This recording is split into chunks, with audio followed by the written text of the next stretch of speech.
Hello guys! Welcome to Happy Home Vlogs at ngayon nga ay i-upload ko na ang mga never before seen videos namin nang nag-celebrate ako ng aking 32nd birthday with my whole family kasama si Mama and si Ate Malu. At ngayon nga ay papunta kami sa airport bago pa kami malate sa aming flight. Sundan nyo ang buong video na to. Let's go!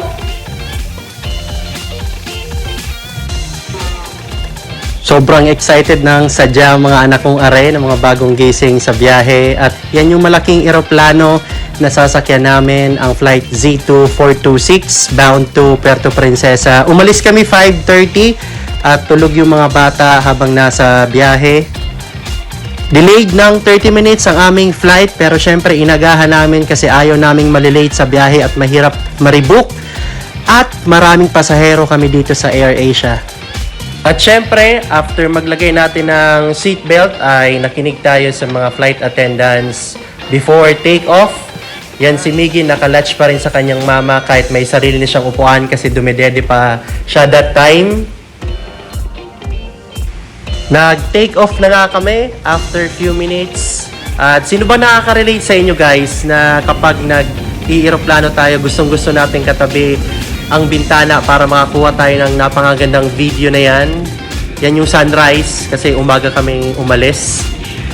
Fast forward, after more than 1 hour na biyahe ay at last nandito na kami sa Puerto Princesa Airport ng safe and sound at tuwang-tuwa ang mga bata dahil makakapagdagat na. Pero hindi pa pala agad-agad kasi from Puerto Princesa Airport ay kailangan mong magbiyahe to El Nido ng 6 hours through van. Kaya nag-arkila ako ng van. Ang rent niya ay 6,500 sa buong van na and pre-book siya through Ellen Traveling Tours na nakontak ko online. And mas maganda kasi komportable ang biyahe. Tingnan nyo naman yung 13 capacity na tao, 7 lang kami kaya masyadong maluwag yung van. Nakaka-unat-unat pa si Natalie at ang aking mga anak dyan. Dahil mahaba nga ang biyahe going to El Nido from Puerto Princesa ay may 30 minutes lunch stopover. By 1:30 dumating na kami sa Cuna Hotel sa may El Nido proper na yan. At habang naghihintay kami ng check-in sa aming 2 rooms na kinuha ay nagsasayawan muna mga bata, unat-unat. Yung 2 rooms pala na kinuha ko ay sa Agoda app lang. Bali 3,500 per night. Per room siya. So, we checked in at dito kami sa room 206. Kami na Mrs. Room 210 sina Ate Malu and si Mama and si Natalie and si Sam. At ito yung room namin ni Kat and ni Miggy. Dito pa si Natalie. Tugo muna kayo guys. Ito yung CR. Maliit lang pero malinis. Ang importante. Yan kay Mrs. may hair blower. Ayan. Tingnan natin ito. Ayan o, may shower na maganda. Shower gel. Pagkante malinis yung room. Ito may TV, may Netflix and Wi-Fi.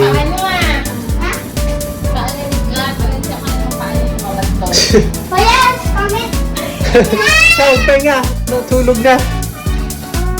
At maglinis. Tingnan natin yun sa kabila. Same na din naman yung itsura. Sa room 210. Opo, bye-bye. Bye na, bye-bye. Sa room 210. Same ng CR. Deluxe room. Kasya na kami dito. Yan. Malit lang yung bed ko para din sa Henan. Pero okay na din. Tapos walang balcony.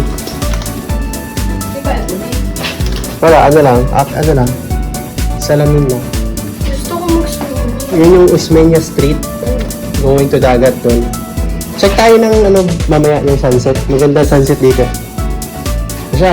Help yourselves and matulog na.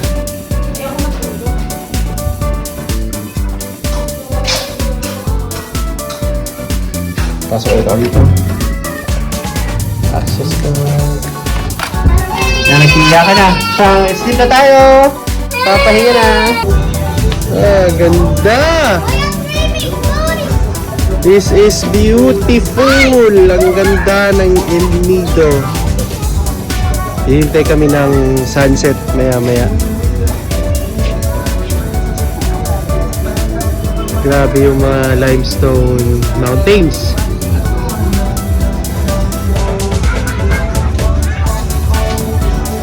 Ito yung 5th floor sa hotel, sa Kuna Hotel. Pick up na tayo. Nakagising lang good afternoon.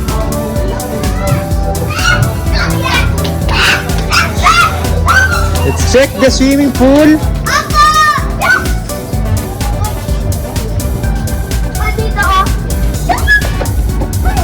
Oh. Oops, huwag kayong ano. Mag-jump. Oops, huwag mag-jump. Yes, dito kayo. Ganda oh. Dito kayo. Yung pool nila sa taas. Halika na. Halika na. Halika na. Uy, pagalitan kayo. Halika na. Mag-shower tayo. Mamaya tayo mag-swimming. Liputin muna natin. Liliputin muna natin ang El Nido. Kaka-enjoy! Ganda, no?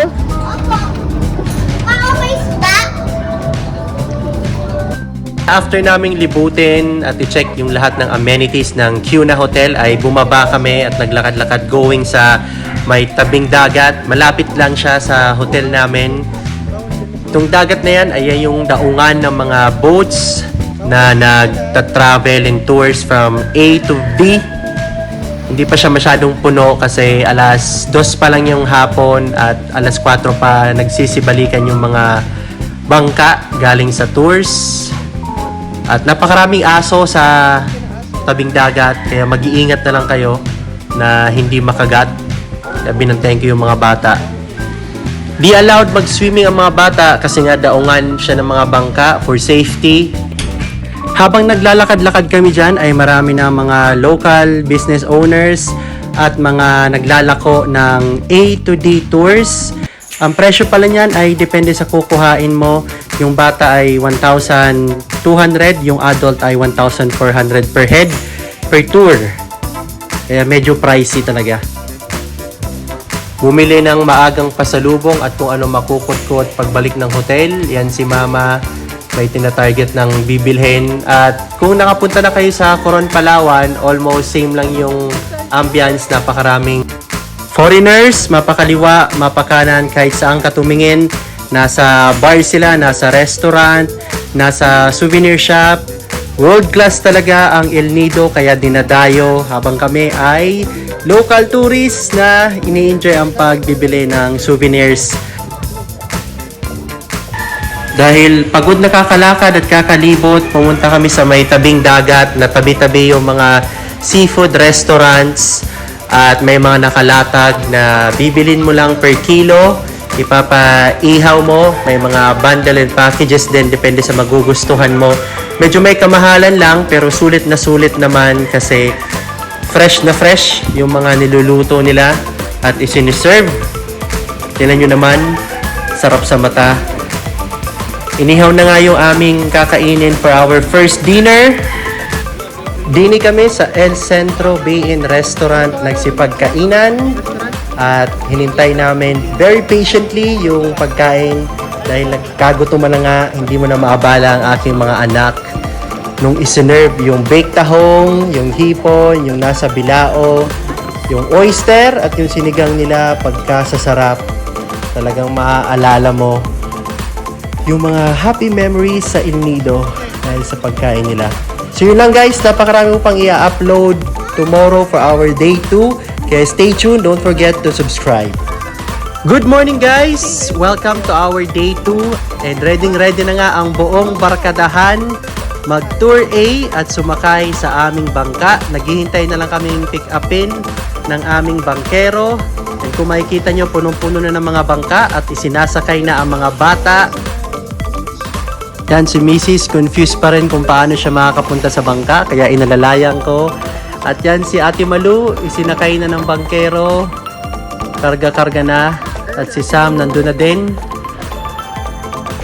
Siyempre bago umarangkada ang bangka, ay makinig tayo sa ating mga lifeguards dahil napaka-importante yan habang nasa gitna tayo ng dagat, makinig tayo sa mga instructions nila.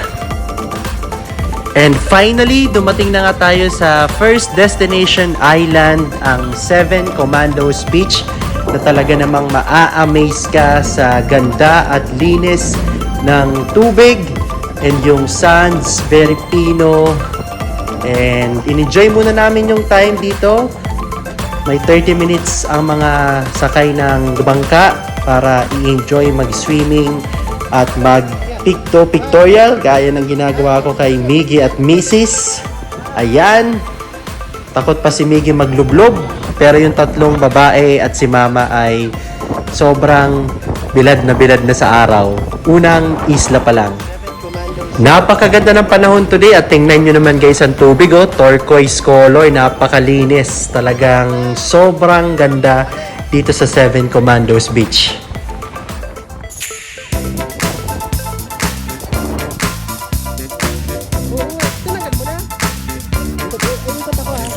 Napakasaya naming lahat, lalong-lalo na yung mga bata, talaga mga anak ng dagat itong mga anak kong are. Hindi mapagsidya ng kanilang saya kasama si Mrs. at si Mama at talagang in-enjoy lang namin yung 30 minutes sa Seven Commandos Beach. At right after that, pumunta na kami sa next destination ng snorkeling area ng Matinloc Island. Dahil takot si Natalie at si Katkat bumaba ay kami ni Sam ang nagsisid at napakaganda ng ilalim ng dagat niya.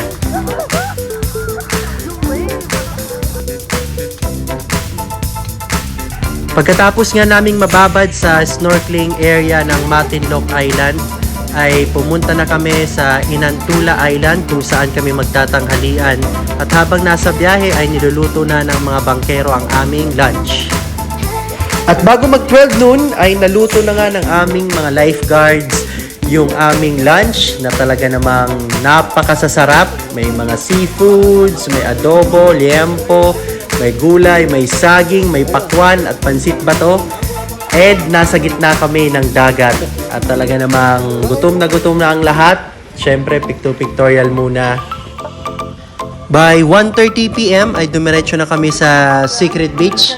Malalaman na namin kung ano ang meron sa Secret Beach. Hindi na siya magiging secret. Medyo mahirap nga lang ang daan papasok, mabato. Pero isinama ko ang mga bata para ma-experience nila kung ano ang meron sa loob. Ito yung sa may papasok ng Secret Club.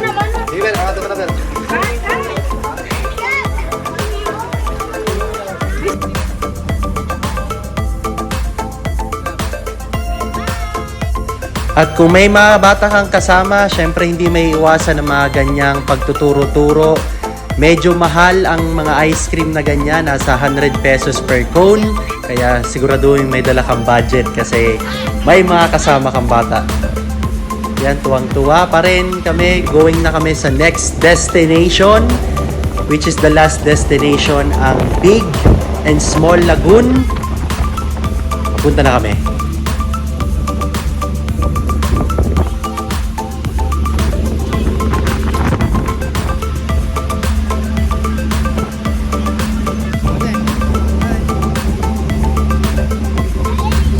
Welcome mga anak sa pinakamaganda at pinaka-picturesque na view ng El Nido, ang Big Lagoon. Dati nakikita ko lang yun sa internet at sa mga postcard at ito na yung mga souvenirs natin.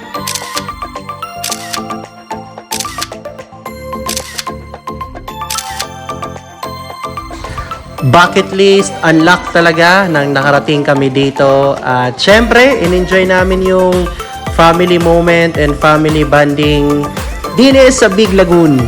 Sayaw-sayaw muna sa Big Lagoon bago umuwi kasi ito yung last destination ng Tour A. Magkakaya ka ulit pabalik sa bangka.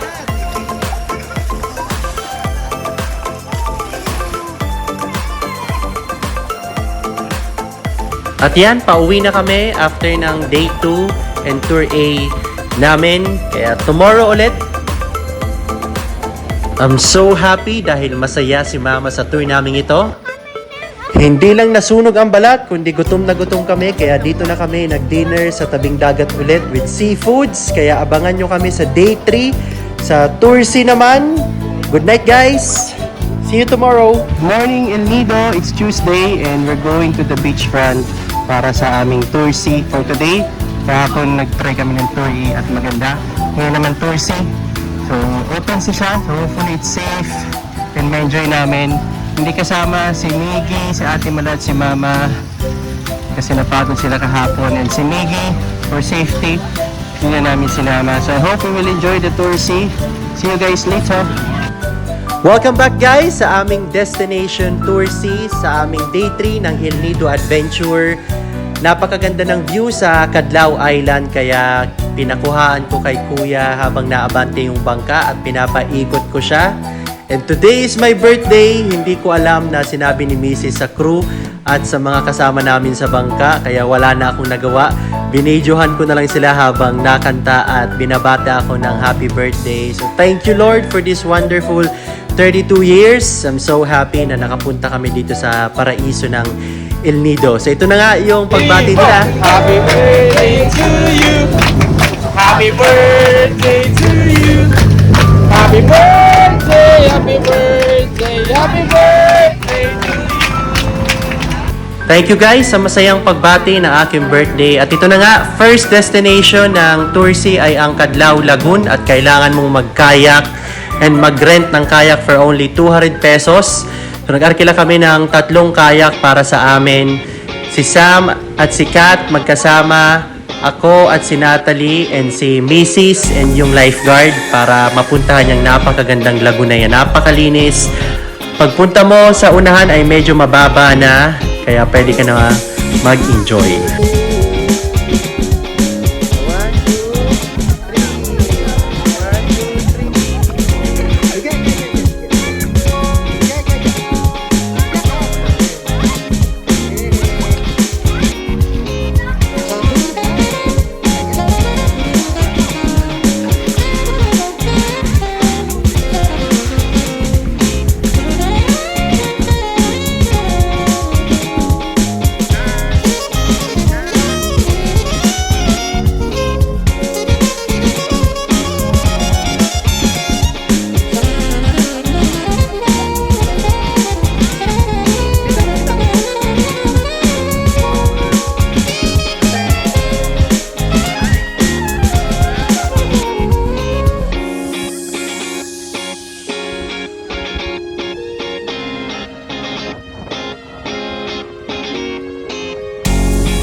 May 45 minutes na stopover dito sa Helicopter Island.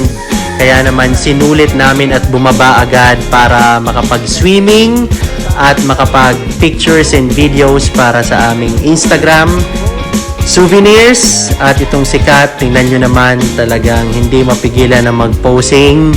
Pati si Sam, meron ding posing time dyan. Ayan na ang aking anak.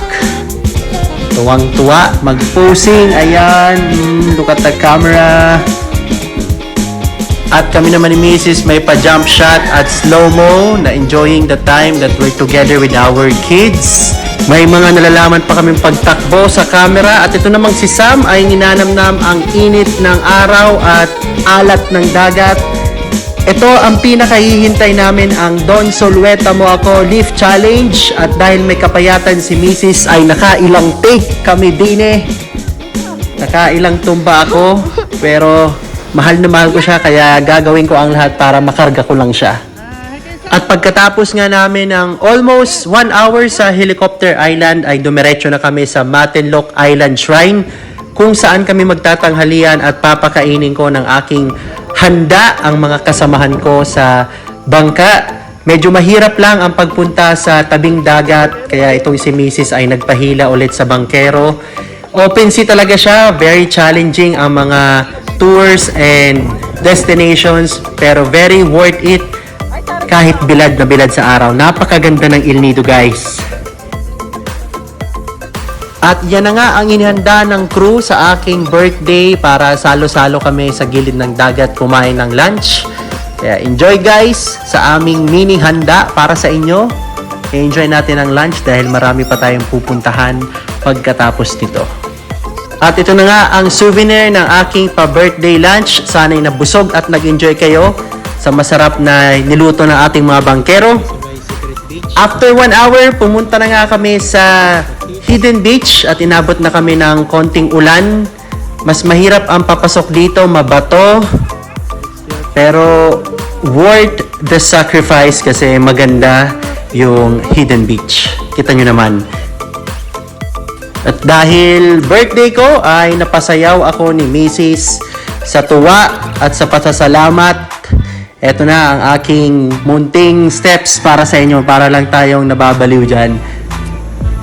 By 5 p.m. ay nakadaong na kami sa pier at natulog ng konti bago kami pumunta sa restaurant para mag-celebrate ng aking birthday dinner with my family. Yahoo! Hello guys! Hi! Papunta kami sa Nakpan Beach and Blue Beach. Kasama ko mga bata. Hi! Kat! Hi! Hi! Hello guys! At last, nandito na kami sa Nakpan Beach sa northern part ng El Nido. 45 minutes ang biyahe via tricycle. 1.5 lang yung arkila namin. Back and forth na, tapos dadaan pa kami sa Leo Beach mamaya. Ayan yung mga kasamahan ko. Tapos mag-register ka muna dito sa may tourism area para lang makita nila yung papasok na turista. Libre ang entrance dito. Ang babayaran mo lang is yung mga cottages na ganyan for 400 pesos. Tapos yun, dito na. Ang ganda oh. Oh, sino kayo? Hi, kayo. Hi. Hi, Kat. Hi. Ang ganda no? Hi guys. Napakaganda rin dito. Ang daming beach or beaches na pwedeng i-offer ng El Nido oh. Hindi pa kami tapos sa mga tours. Babalikan na lang namin to next time. Tour B and Tour D, ang dami pang isla na pwedeng mapuntahan. Talagang El Nido and Palawan will blow you up kung ikaw ay adventurer. Oh! Swimming na sila guys. So mamaya na lang make use of the time at babalik kami sa Puerto Princesa mamaya for our stay there. Bye guys! Bye! Siyempre, aside sa pagkuha ng mga pictures and videos, ang number 1 role talaga nating mga tatay ay bantayan ang ating mga anak na safe. Habang itong si mama ay gandang-ganda pa rin at amazed na amazed sa Nakpan Beach. Lahat kami first timers dito. Kaya every second ay ini-enjoy namin. Every heat of the sun ay ninanamnam namin. Lalo na yung mga bata. Yung hampas ng alon, ito yung mga mamimiss nila pagbalik namin ng Batangas. Kaya eto guys, ang mga videos, souvenirs namin as father with 3 daughters dito sa Nakpan Beach.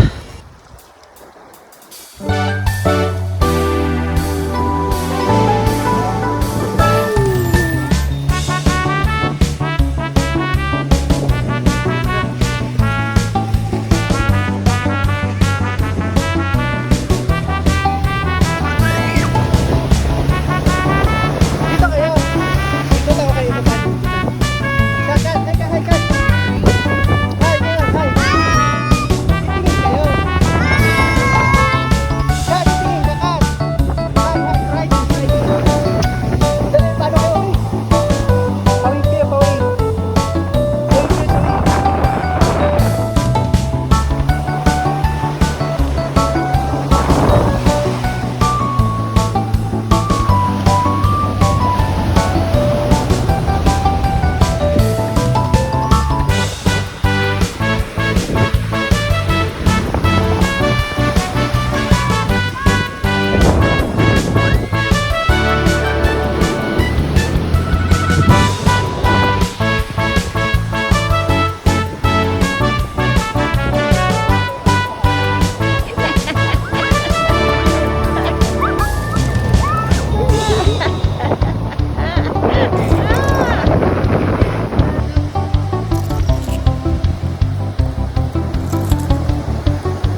So after 2 hours nga sa Nakpan Beach ay nagkayayaan sa next beach destination.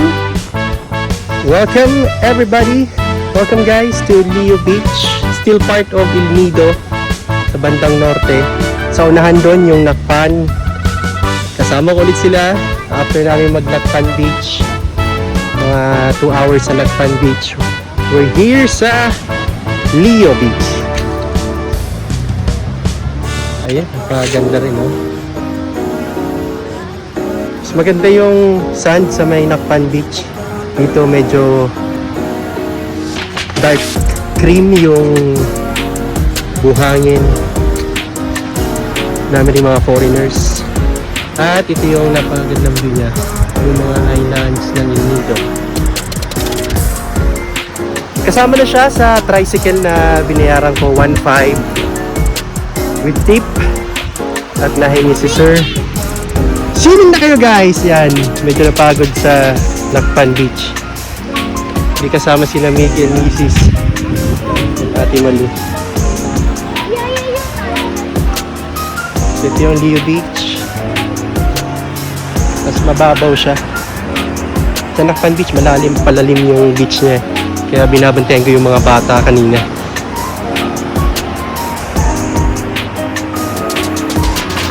Ganda niya oh. So, ligo na kayo guys.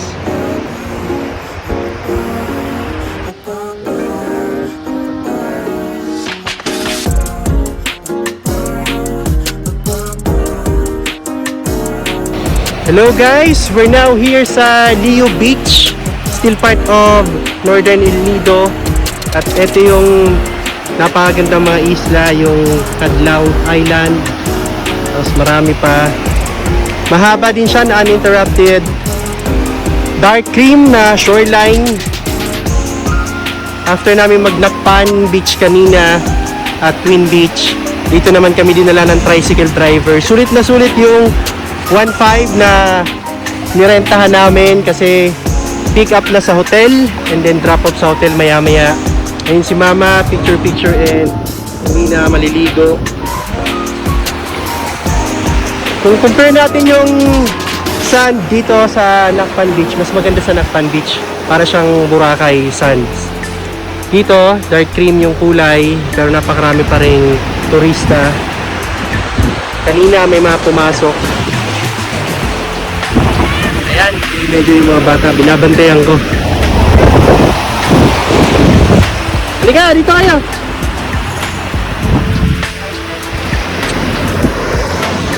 Guys, if you have time, punta kayo sa El Nido, Palawan. Napakaganda. Ang sunod namin pupuntahan ay Balabac next year sa may southern part ng Palawan. Pag-iipunan ko talaga para mabisita ang buong Palawan. So later, pauwi na kami sa Puerto Princesa. Mag-check-in kami sa hotel doon para mag-stay for our subterranean underground river tour. So see you guys in my next video. Bye! And that concludes our wonderful and amazing time with El Nido. We will have adventure again on this paradise. Babalik kami for sure yan kasama ang buong barkadahan. So pagkatapos nga namin sa Nakpan and Leo Beach ay dumiretso na kami sa Cuna Hotel para mag-ayos ng gamit dahil hapon ay babiyahe kami papuntang Puerto Princesa. So sa aking next travel vlog ay huwag nyong kalimutang i-subscribe para masubaybayan nyo ang aking 32nd birthday celebration continuation sa Puerto Princesa City, ang capital city ng Palawan. Thank you very much for subscribing, for liking, for sharing the video. See you on my next vlog!